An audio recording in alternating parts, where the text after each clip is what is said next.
¿De qué vamos a hablar hoy? Hoy vamos a hablar, sí, ya llegaron. Vamos a hablar acerca del sello, vamos a hablar acerca de un sello de agua en la escritura. Ese es más o menos el tema que quiero compartir con ustedes y ya veremos a qué nos estamos refiriendo cuando hablamos de un sello de agua en la escritura. Vamos a tratar de acercarnos el día de hoy a ese tema. Sí, estamos claros hasta aquí, ¿verdad? Por lo menos en cuanto al título. Ya vamos a aclarar a qué nos referimos cuando hablamos de un sello de agua. Esto tiene que ver con algo ya inherente a la misma escritura, que está es como una marca que se encuentra presente en la escritura. Vamos a tratar de evidenciar esa marca. Cuando hablamos de un sello de agua, me estoy refiriendo a algo así como a lo que le da como esa transparencia, lo que la va como a autenticar, que cuando la ve un experto, entonces va a decir, oye, sí es auténtica. Así como cuando usted tiene un billete de 100.000, por ejemplo, y el billete dentro de su estructura tiene ese sello, tiene un sello, como esa especie de sello de agua, que cuando usted lo somete a una máquina, entonces en la máquina se puede ver lo que nosotros con nuestros ojos así no logramos captar, y eso autentifica el billete. Usted dice, oye, sí es auténtico. O cuando lo agarra un experto, dice, oye, sí realmente es auténtico. Eso más o menos es el sello de agua. Bueno, la escritura tiene ese sello también, y nosotros tenemos que tratar de conocerlo. Yo quisiera hoy tratar de acercarme a ese tema. Ustedes saben que aquí nosotros insistimos mucho en el asunto del estudio, de la investigación, para ir autentificando, para ir corroborando, y no ir autentificando en la escritura, sino en nosotros mismos, la veracidad que ella tiene. Es para que se vaya haciendo cada día más veraz en nuestra vida, porque a veces como que no es muy veraz en nosotros, como que no la descubrimos totalmente. Y cada vez que estudiemos nosotros nos vamos a encontrar con más pruebas de esto. Bueno, parte de ese sello de agua está en los números que aparecen en la escritura, y hablar de la gematría, que es un tema sobre el que muy poco indagan, sobre el que muy poco estudian, y resulta ser que lo que tiene que ver con los números y las matemáticas forman parte de las ciencias más exactas que están detrás de las realidades. Aquí ustedes pueden ver este escritorio, pero verlo no es conocerlo exactamente. Conocerlo exactamente es cuando lo sometemos a pruebas matemáticas. Tiene tanto por tanto de alto, de ancho, de profundidad, ¿verdad? Y empezamos a descubrir como ese sello que tiene el escritorio, el espesor, el grueso, etcétera, y aparecen los números, ¿verdad? Cuando se va a comprar un terreno, bueno, ¿cuáles son los linderos? Bueno, tanto por tanto, por tanto, por tanto, aparecen los números. El número de cédula de una persona, bueno, aparece el número, y ese es como tu sello. ¿Sí me estoy explicando? Es tu huella dactilar, es tu sello que te hace único, y así la escritura tiene esa marca, tiene ese sello. Y bueno, los números son uno de esos temas que nosotros tenemos que tratar. Encontramos muchos números en las escrituras, que se podría decir lo mismo mediante medidas aproximadas, pero no, hay momentos en que la escritura insiste en números, y hay otros momentos donde, sin insistir en números, esos números están ocultos, están escondidos, y están ahí como ese sello que está detrás del billete, para que el experto que conozca pueda verificar la autenticidad del billete y no lo puedan engañar, ¿verdad? Porque alguien podría caminar con un billete de 100.000 bolívares falso, porque no lo conoce. ¿Hasta cuándo va a durar eso? Hasta que llegue un experto que lo conozca. Que lo conozca, y entonces no le va a recibir el billete, le va a decir, mira, te robaron. Entonces la función de los números dentro de la escritura es una función importante y muy poco investigada, muy poco estudiada. Ahora, ¿con qué nos encontramos nosotros? Bueno, que en el tema de la gematría, que es cuando estudiamos como a partir de ese sello, es cuando empezamos a mirar nosotros el tema del Sod, del secreto. También hay mucha manipulación y se ha empleado con fines cabalísticos que muchas veces no se pueden demostrar. Nosotros aquí hemos hablado incluso de la cábala, pero lo hemos hecho para distanciarnos de una forma de cábala que se mueve en el judaísmo talmúdico ortodoxo, y que muchas veces eso embriaga la mente y seduce a mucha gente, y se deja arrastrar, porque obviamente cuando uno no conoce algo y lo escucha por primera vez, a lo mejor le llama la atención, y entonces entrar en contacto con el misterio, con lo desconocido, pues eso siempre tiene como un halo atractivo, un halo seductor en el oído, en la mente, en el corazón de las personas. Entonces debemos tratar hoy un poquito con más detalle este tema del cual nosotros hemos hablado en otros momentos, ¿ok? Entonces es oportuno advertir que la escritura tiene una usia, ya nosotros lo hemos visto, ella tiene una sustancia, y esa sustancia es hablarnos acerca del Mesías. El Mesías entonces aparece en la escritura en forma de promesa, y ayer veíamos en el Tanaj, aparece como palabra escrita, pero también el Mesías aparece en la otra parte de la escritura como palabra encarnada. ¿Sí se entiende la idea? O sea que el Mesías lo encontramos en el Tanaj como palabra escrita, pero lo encontramos en los escritos de los primeros discípulos como palabra encarnada. O sea, él interpreta la palabra escrita. O sea que si nosotros le queremos dar un tratamiento adecuado a la grafé, a la escritura, a lo que está en el libro inspirado, pues tenemos que contar con la palabra encarnada. O sea, no habría una interpretación correcta o una interpretación antigua si no contamos entonces con el logos hecho carne, con el davar hecho carne.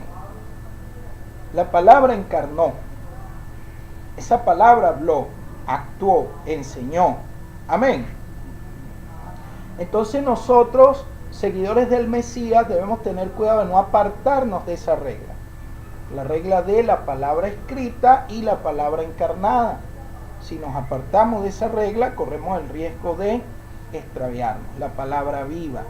Ahora, fíjese que el que no cuenta con la palabra encarnada, por ejemplo, el judaísmo talmúdico se apoya en la palabra escrita, pero desecha la palabra encarnada, desecha el verbo hecho carne. ¿Qué pasa cuando desecha el verbo hecho carne? Bueno, se apartan a especulaciones que luego, cuando se someten a prueba, no se pueden demostrar. Entonces les terminan dando fábulas, les terminan dando cosas que al final ellos no pueden demostrar. En cambio, cuando nosotros vemos la forma de hacer teología, de hacer estudio que hicieron los autores de los escritos de los primeros discípulos, ellos siempre hicieron un esfuerzo por escudriñar, por buscar en la palabra escrita, pero lo hicieron tomando en cuenta la palabra encarnada. ¿Se entiende la idea? La palabra encarnada les dijo, así era necesario y así estaba escrito que se cumpliera todo lo que Moisés dijo de mí en la Torá, en los profetas, en los escritos. Les abrió el entendimiento para que comprendieran las sagradas escrituras.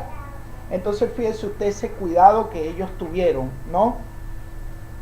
De entender la palabra escrita, no mediante sus propios esfuerzos. Participaba su esfuerzo, participaba su compromiso, pero principalmente tenían el auxilio del Mesías. ¿Cierto que sí? Y tenían el auxilio de la Rúa. Entonces nosotros vemos que en el judaísmo se toman en cuenta los números. Sí, se toman en cuenta los números. pero muchas veces existe una especulación.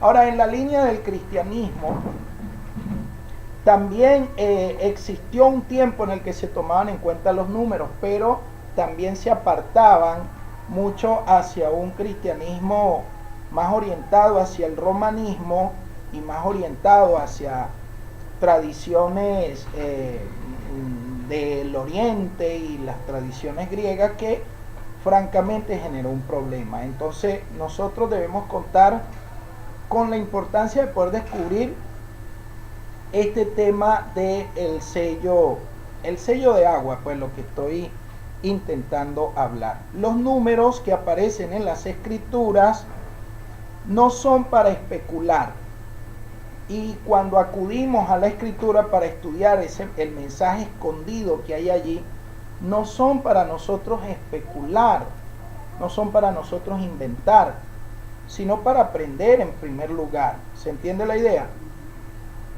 Entonces, la gematría ya nosotros sabemos que forma parte pues de una vía de interpretación donde vemos las letras como lo que son también, son números. Pero escúchenme con atención, yo les he dicho, y ya es bueno que nosotros vayamos haciendo la transición y vayamos ampliando nuestros niveles de estudio. Yo les he dicho que en lo que compete a nosotros directamente, tenemos 3 idiomas antiguos con los cuales se puede hacer gematría. ¿Cuáles son esos idiomas? El hebreo, el arameo y el griego.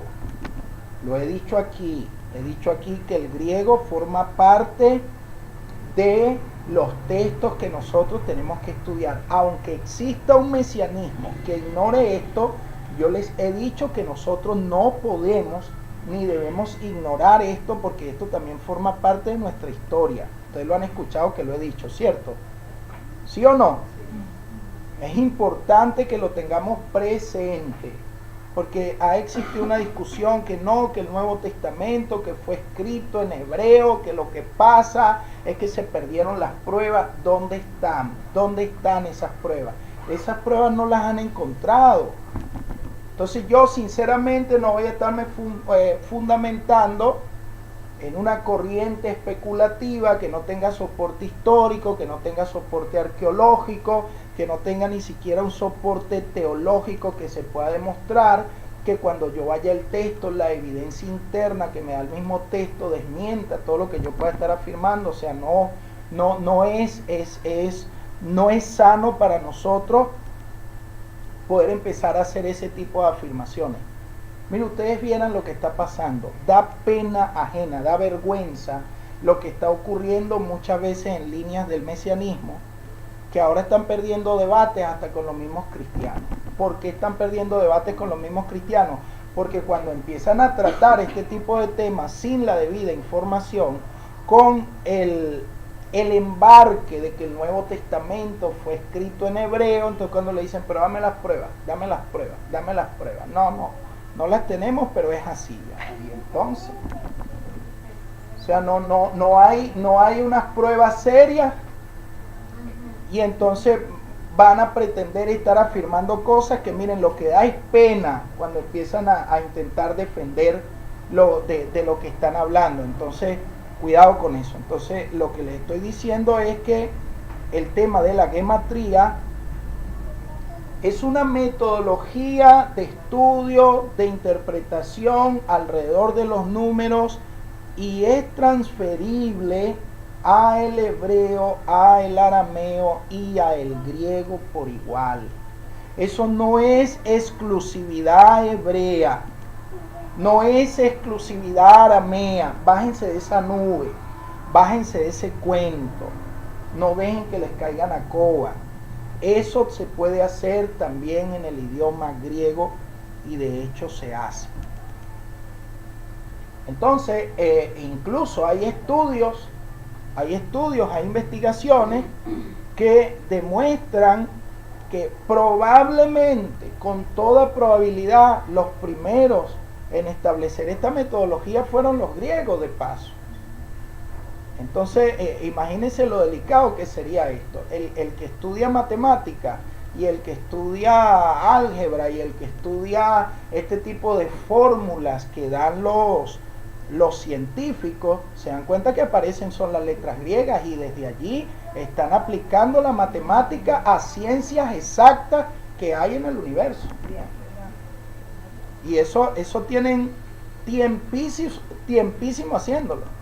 Y en el caso de Pitágoras, los pitagóricos, hay cualquier cantidad de pruebas. Pero cualquier cantidad de pruebas que entonces a mí me interesa que nosotros empecemos por lo menos a ir analizando cosas, pues. Pero entonces tener claro que el tema de la gematría entonces es extensible, es transferible, es aplicable, es verificable en estas tres lenguas. También es transferible al latín, ¿Han visto ustedes, por ejemplo, esta expresión? ¿Qué es esto? Esto no es igual a 70. ¿Qué letras son esas? No. Estas letras. Ok, sí, romano. Me pareció escuchar otra cosa. Y decir, no se me tiren aventuras. Entonces, cierto, aquí estamos con letras romanas. Estamos en el latín, pues. Y fíjese, tiene valores numéricos. Tiene equivalencias numéricas. Y son letras, ¿cierto? Entonces,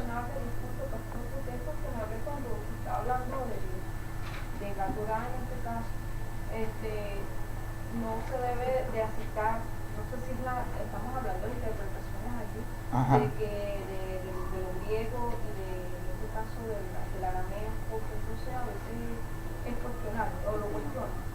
Ya va, hermana, vuélvamela a poner. ¿Por qué? Porque es que aquí están tratando de buscar una solución y entonces necesito prestar atención a su pregunta, porque es importante en la clase. En otro momento se ha hablado de la interpretación de la escritura de la Torah como en la actualidad como una generación de química.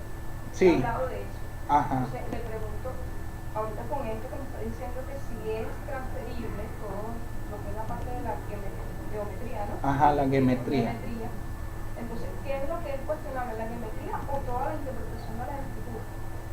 Ok, mire, lo que es lo que es transferible, estoy explicando, vamos a ver, estamos estudiando sobre el tema del sello de agua, o el sello de autenticar lo que son las escrituras, ¿cierto? Ese es el tema.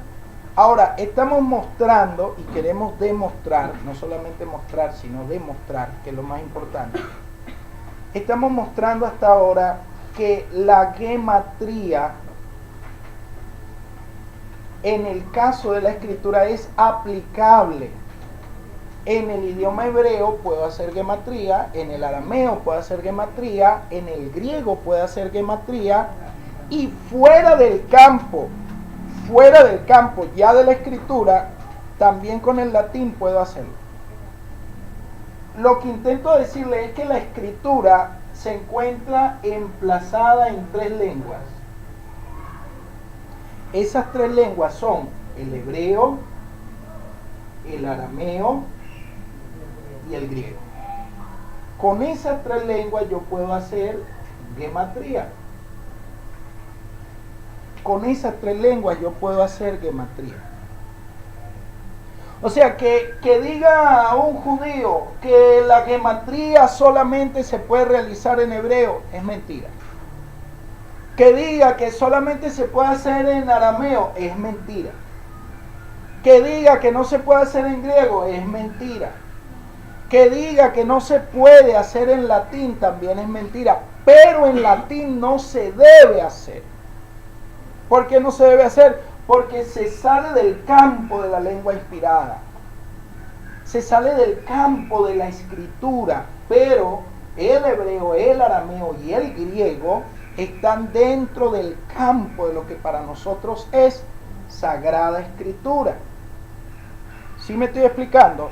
Entonces, por lo tanto, yo a la hora de hacer gematría no debo quedarme en una sola parcela, sino que debo abarcar todo el tema, con los cuidados que requiera, donde sea aplicable, porque hay momentos donde no es aplicable ni siquiera en hebreo, pero hay momentos donde sí es del todo aplicable. ¿Sí me estoy explicando hasta aquí? No sé si más o menos quedó contestada la pregunta hasta cierto modo. ¿Sí? Ok. Entonces, fíjense que la gematría es importante porque nos permite a nosotros poder encontrar ese sello de autentificación, ese sello donde me encuentro, esto es palabra de Yahweh. ¿Por qué? Bueno, tiene su sello. Entonces, el método puede ser utilizado y puede ser practicado en este caso con cierta garantía. Ahora, ¿para qué vamos a la gematría? ¿Para encontrar futuro ahí? No es para encontrar futuro, sino para corroborar la veracidad de lo que el Eterno nos ha dicho. Miren, vamos a hacer una pausa porque estoy enseñando incómodo. Vamos a hacer una pausa por un momento, por favor.